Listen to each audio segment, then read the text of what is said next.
Olá, bem-vindos a mais uma aula de ciências. Eu sou a professora Jéssica. Na aula de hoje nós vamos conversar sobre tipos de métodos contraceptivos e também a respeito das ISTs. Vamos lá? Então, para a gente começar, vamos primeiro ter uma contextualização a respeito do que são esses métodos contraceptivos, para que eles servem. Os métodos contraceptivos, o nome já diz, servem para evitar uma concepção. Então, eles servem para evitar uma gestação indesejada e, além disso, também servem para evitar a transmissão de infecções sexualmente transmissíveis. E, para isso, existem vários métodos contraceptivos. Eles podem ser classificados em métodos de barreira, métodos contraceptivos hormonais, métodos contraceptivos comportamentais, os intrauterinos e ainda os considerados definitivos. Para começar, os métodos de barreira, como o próprio nome diz, o que eles vão criar? Vão criar uma barreira física para impedir que o espermatozoide consiga chegar até o ovócito, consiga chegar até o óvulo, para que impeça, então, o momento da fecundação. Como exemplo de método de barreira, nós temos aí os preservativos masculino e feminino. O preservativo masculino e feminino, eles são inclusive distribuídos gratuitamente nos postos de saúde. E o que a gente tem aí de informação a respeito dos preservativos? Os preservativos, eles são capas protetoras que vão cobrir o pênis, no caso do preservativo masculino. E eles podem ser feitos de látex, mas também podem ser feitos de outros materiais. Eles são os únicos contraceptivos que, além de evitar uma gravidez indesejada, também oferece proteção contra todas as infecções sexualmente transmissíveis comuns, tanto as causadas por bactérias, como é o caso da gonorreia e da sífilis, quanto aquelas que são causadas também por vírus, como é o caso do HPV, que é o papiloma vírus humano, e o HIV, que é o vírus da imunodeficiência humana. E ainda nos métodos de barreira, um outro que a gente pode citar é o diafragma. Esse diafragma ele pode ser fabricado em borracha e ele tem a forma de uma cúpula que tem aí um certo um aro flexível, como pode ser visto aí na imagem. E esse diafragma ele é inserido dentro da vagina para impedir a entrada aí dos espermatozoides. Alguns diafragmas eles vêm em vários tamanhos e também devem ser ajustados por um profissional de saúde. Tem que ter todo um acompanhamento ginecológico para saber também se é um método ideal. E, é claro, quando você tem um acompanhamento, é feito todo um ensinamento de como se coloca corretamente. Já nos métodos hormonais, a gente pode citar aí o anticoncepcional oral e injetável também. Os métodos contraceptivos hormonais, eles vão prevenir a gravidez utilizando para isso formas sintéticas de hormônio. Que hormônios seriam esses? Estrogênio e progesterona. Em relação às pílulas anticoncepcionais, o ideal também é que tenha um acompanhamento ginecológico para saber se essa pílula anticoncepcional é o recomendável para o seu uso. Contém aí tanto progesterona como estrogênio, como pode ter somente progesterona para evitar a gravidez. E as pílulas que contêm apenas progesterona, elas não funcionam tão bem. E, em geral, elas são apenas receitadas pelo médico se a mulher não puder receber estrogênio. Aí na figura até mostra também que nesse método, a mulher tem que tomar apenas uma por dia, por conta da dosagem de hormônio. E tomar mais de uma, tomar 2 ou 3 em uma única dose, pode ser bastante prejudicial porque pode trazer algumas consequências. As pílulas anticoncepcionais, por exemplo, elas podem dar início de trombose em muitas mulheres.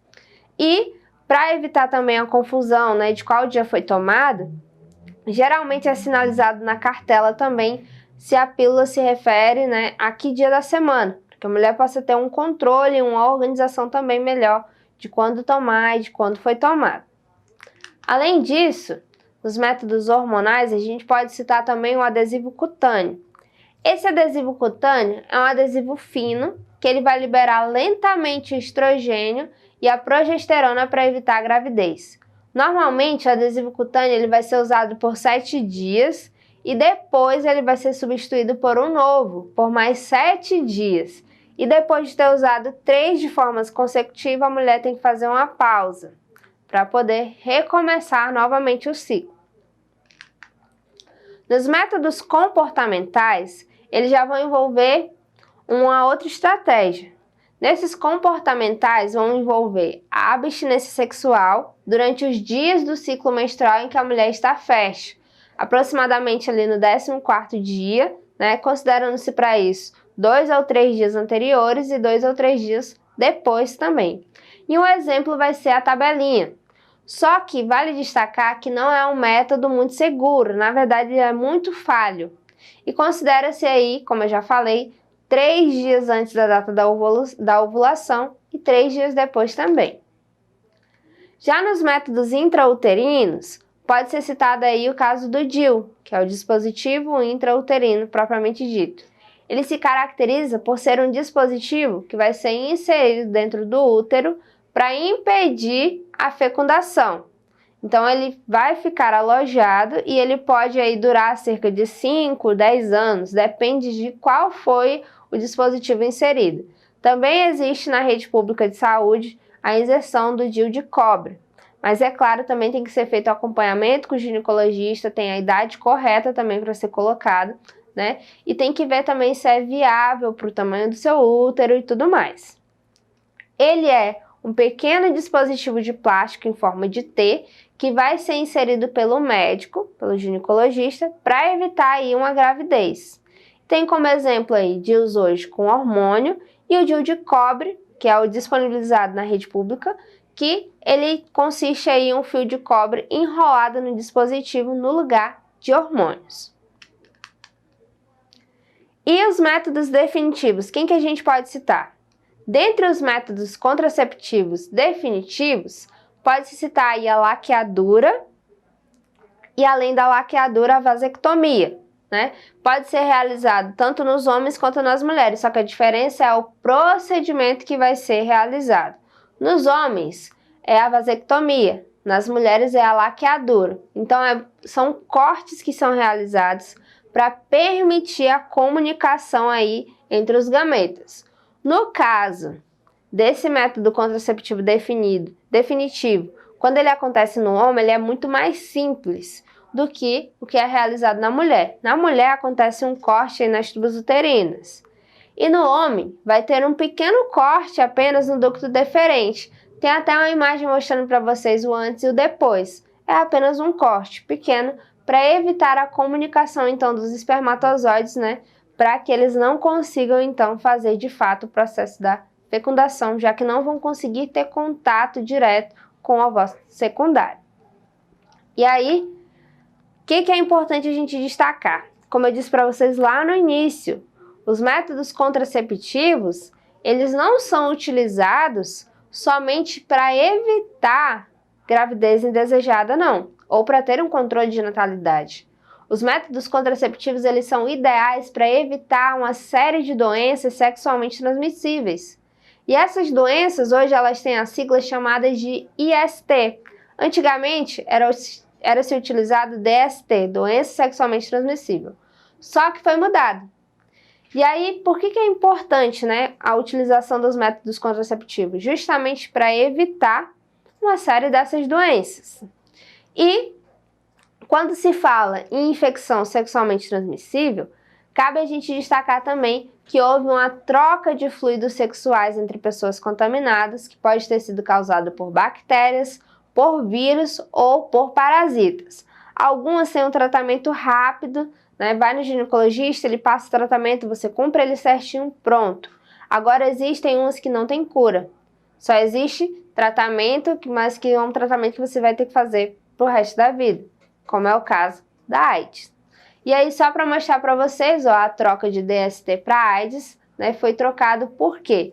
Quando se fala de infecções, significa que não necessariamente esses sintomas vão ser bem visíveis ou que eles vão surgir imediatamente. Às vezes, o indivíduo pode ter sido acometido por uma bactéria, vírus ou parasita que cause uma dessas infecções, mas demora alguns dias para que seja manifestado de uma forma nítida ou para que o organismo comece, a alertar que tem alguma alteração ali naquele indivíduo. E aí, para a gente fechar a nossa aula de hoje, nós temos então o nosso exercitando. Na primeira questão nós temos o seguinte: por que os métodos contraceptivos do tipo comportamental não são recomendados? E na questão 2, os métodos contraceptivos, eles são importantes apenas para prevenir uma gestação indesejada? E aí? Na primeira questão, lembre-se que não são recomendados os métodos do tipo comportamental porque ele tem um alto índice de falha. Pode ser que o dia fértil não seja necessariamente aquele que a mulher computou. Pode ser que tenha sido antes, como pode ser também depois. Então, como são baseados aparentemente em um ciclo menstrual regular, se de repente, não for o caso dessa mulher que adotou esse método, se ela tem aí o ciclo irregular, não tem como fazer uma base desse cálculo. E a maioria das mulheres apresenta um ciclo que ele é irregular. E na segunda questão, em relação aos métodos contraceptivos, já destaquei para vocês durante toda a aula, eles não são importantes apenas para um controle de natalidade, apenas para evitar uma gravidez indesejada. Na verdade, eles são de suma importância para prevenir as ISTs, que são as infecções sexualmente transmissíveis, como é o caso do HIV e da sífilis, tá? Então, essa foi a nossa aula de hoje. Vocês podem acessá-la mais vezes lá na plataforma Eduque. Até a próxima aula!